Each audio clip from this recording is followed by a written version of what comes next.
The history of Alaska is one rich in tradition, culture, adventure, and exploration. However, it is also marred with subjugation, servitude, and bloodshed. Tonight, join History at the OK Corral as we examine one such story in the Battle of Sitka, 1802. Southeastern Alaska, in what is today Sitka Sound, Alaska, June 27, 1802.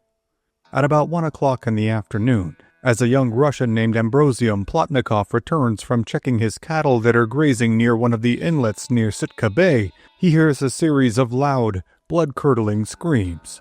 He rushes back over the ridge separating the stream from Sitka Bay and is greeted with what is undoubtedly a horrifying sight. Roughly 60 Tlingit war canoes coming around the point of the bay and heading straight for the Russian settlement of Saint Michael The ArcAngel. These are spruce war canoes, carved with ornate designs and carrying dozens of bear and wolfskin-clad Tlingit warriors, their faces painted black all around the eyes to give them a fierce, ghastly appearance, even in the midday sun. They are armed with spears, bows, arrows, and a considerable amount of firearms, many of which have been acquired via trade, whether directly or indirectly, with Russian merchants. The warriors paddle deftly in the turbulent bay waters that incessantly give Russian oarsmen many difficulties, and when they reach land, they disperse like the packs of wolves they have named their warrior order after, the Wolf Clan. These are experienced warriors who have conducted countless raids like this one. But on this day, this target is particularly valuable, not only because of the captives that can be taken and either ransomed or used as slaves, but also for the supplies and weapons that are here. And, last but not least, this raid will send a larger message to these intruders from the west, who have come to trade with their enemies, to steal their land, and to empty their streams. These warriors intend to send a message so brutal that it will be carried back to the chief of these foreigners, and he will finally decide to end his subjects' forays into lands that are not theirs. Now, Ambrosium Plotnikoff and his fellow inhabitants here at this small Russian outpost will pay the price for their incursion into Alaska. Unfortunately for him, he is but a poor Russian peasant, in many ways as much a victim of Russian imperialism as those whose territory he has encroached on. He is a day laborer who has either desperately fled a terrible situation at home or been forced into work for an expeditionary party due to his low social status. He can exercise no effect on geopolitical policy, nor can he hope to combat several dozen canoes full of Tlingit warriors. All the young Russian can do now is hope to save his own life. Initially, he makes a dash for the shared living quarters of the workers, but, to his frustration, finds it locked and empty. With no time to investigate, Plotnikoff makes a mad dash for the stables where he keeps a loaded rifle for just such instances as these. As Tlingit warriors begin to swarm the village, their animal head-shaped helmets giving the illusion of wolves, ravens, and Kodiak bears rushing about the camp in a whirlwind of violence, intent on exacting revenge on these unrepentant intruders, Plotnikoff reaches the stables and grabs his weapons. As stealthily as he can, he begins to move about the stables, fortifying positions under the windows in an effort to construct some kind of ad hoc defensive position. As he moves to the furthest, darkest corner of the stables, he is startled to discover a mother and child hiding in the shadows. They are understandably terrified, with the young mother frozen in fear. Plotnikoff tells the woman to flee into the nearby woods and to hide, telling her that he will stay in the stables and cover her retreat. The woman and child do as he suggests, and flee to the comparative darkness and concealment of the thick boreal forest that surrounds the settlement on three sides. Meanwhile, Plotnikoff uses what fleeting moments he has to continue to reinforce his position and lock down the doors. In a short time, the Tlingit warriors have made their way through the settlement, and now 4 of them have turned their ire on the stables, attempting to gain access by demanding that the door be opened.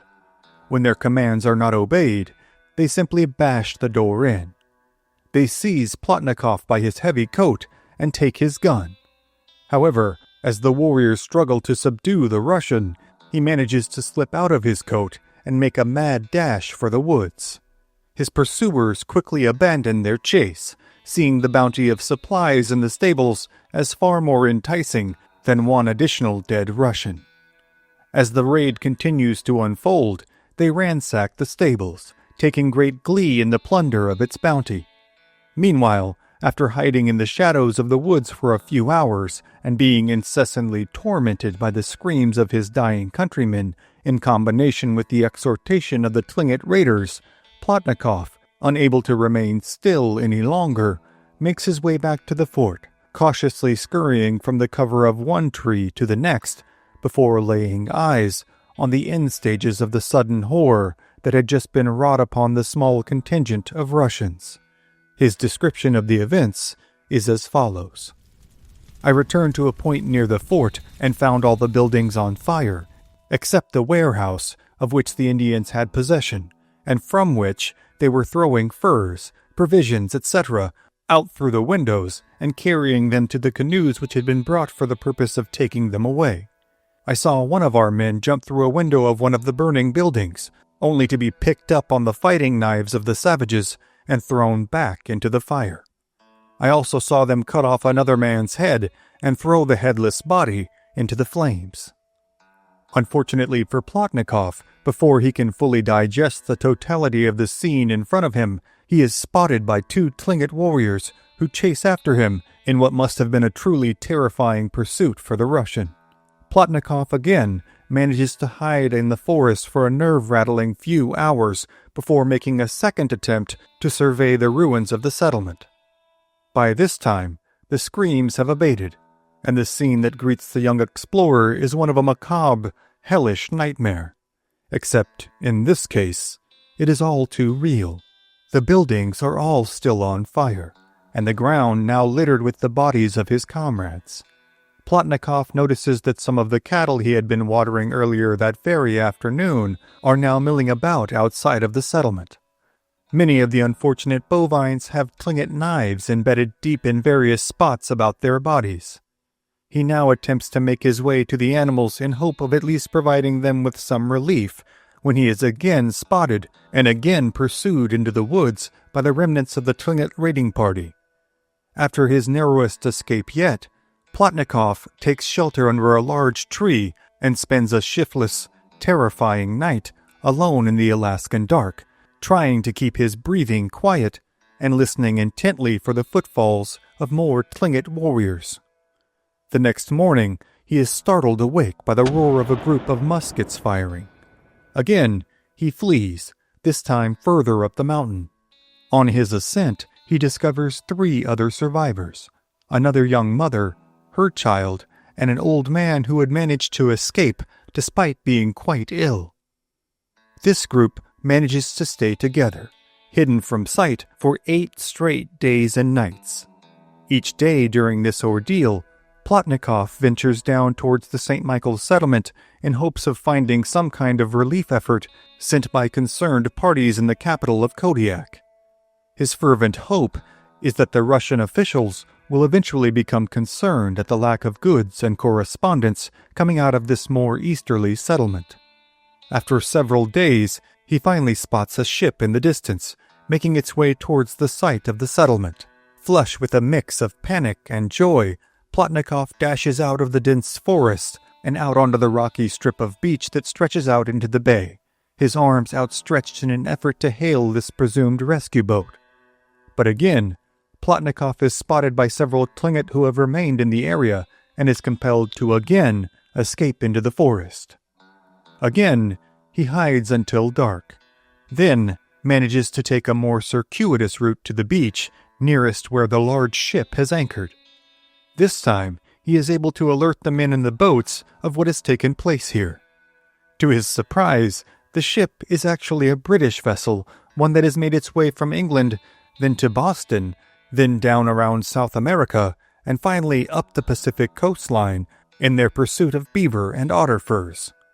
Regardless, Plotnikoff is exceedingly grateful for their rescue of him and his brethren, from what they had all presumed to be certain death.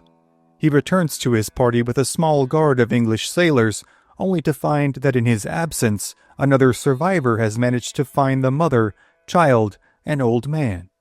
This man, a fellow workman named Baturin, is taken with the rest of the party to the relative safety of the British ships. The next day, Plotnikoff and Baturin implore the captain to make a trip back into the settlement to both assess the damage and provide their dead with a proper Orthodox funeral.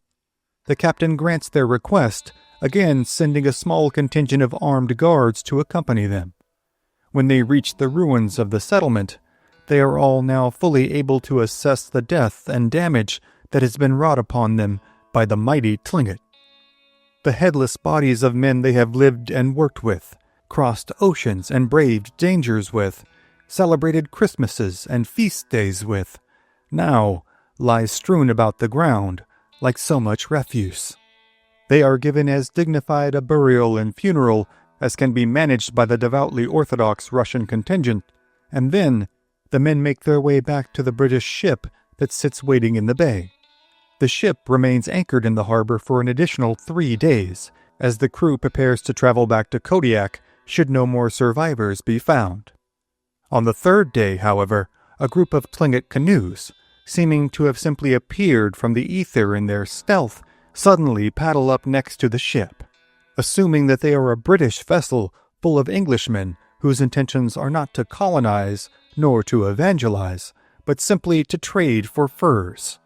The Tlingit chief asks if they have seen any Russians, in a cryptic attempt to ensure the British have not been informed as to what has happened here at the settlement. The captain, astutely, simply lies and says that they have not. He then invites the chief on board to trade. The chief and his cohort, including his wife, joyfully climb on board the English vessel, excited for the presumably profitable endeavor to come. But as soon as their feet touch down on the ship's deck, the entire Tlingit party are all summarily placed in irons. The remainder of the Tlingits still in the water are informed that their chief will not be returned until all Russian captives have been freed. Furthermore, the Tlingit are informed that if they do not do this, their chief will be hung from the yardarm of the ship. At the same time that this scene is unfolding, 2 more British ships now pull into the bay. All 3 captains of all 3 vessels now join forces in resolutely demanding the return of all hostages. In response, dozens more Tlingit war canoes appear, in a defiant display meant to show that they too mean business should any harm be done to their chief and kinsmen. However, not wanting to see their chief dead at the hands of British sailors, the Tlingit finally bring forth 2 women and 4 children. They insist that these are all the captives that they have, but the British captains all concur that they are lying. And so, the British officers order their crews to open fire upon the Tlingit canoes. In one riotous 3-ship volley, hundreds of Tlingit now fall dead. Many wounded fall back into their canoes, while more fall into the frothing, frigid bay. Those left unscathed now find their newly perforated canoes rapidly sinking. Terrified of further reprisal, the Tlingit on shore now bring forth the remainder of the captives, before quickly making their way north to the cover of the inlets and forests. With their captives safely on board, the British vessels now sail to Kodiak, where their traumatized Russian passengers disembark. Sadly, the individual fates of these survivors, including that of Ambrosium Plotnikoff, have been largely lost to history. However, the Russian Empire will not suffer such an affront without exacting their retribution. Plans to exact their revenge on the Tlingit are quickly made. As for the Tlingit, they are all too keenly aware that they have not seen the last of the Russian intruders. And, to be sure, they do not take the threat lightly. They will go on to construct a fort at the inlet of the river into the bay. It is strategically located to spot and intercept any attacks from the Russian ships. One young Tlingit warrior in particular burns for revenge against the Russians. His name is Katlian. he will rise to fame not only for his deeds in war, but for his choice of weaponry. He carries a large blacksmith's hammer, taken from the forge at the Saint Michael settlement. With this hammer in hand, he vows to one day drench its iron head in Russian blood. 2 years later, in 1804, Kotlian will have risen to the rank of chief. One day, late in the fall, he will be alerted to the sighting of Russian ships on the horizon. This will mark the beginning of one of the most brutal battles in Alaskan history, the 1804 Battle of Sitka. The Battle of Sitka in 1804 would prove to be a pivotal, climactic battle in this struggle between martial powers in their efforts to control the often inhospitable but perpetually invaluable Alaska coastline, and its consequences reverberate until the present day. But the tales of that battle, as well as the countless occurrences of both conflict and coexistence that have shaped the storied history of Alaska, are, for tonight, other stories for other times. Thank you for joining us on this episode of History at the OK Corral. If you like this story, click on one of the videos on your screen now to hear more. Also, if you'd like to learn more about American history, be sure to sign up for the History at the OK Corral newsletter. Link is in the description. Thank you again for watching, and we'll see you next time on History at the OK Corral, home of history's greatest shootouts and showdowns.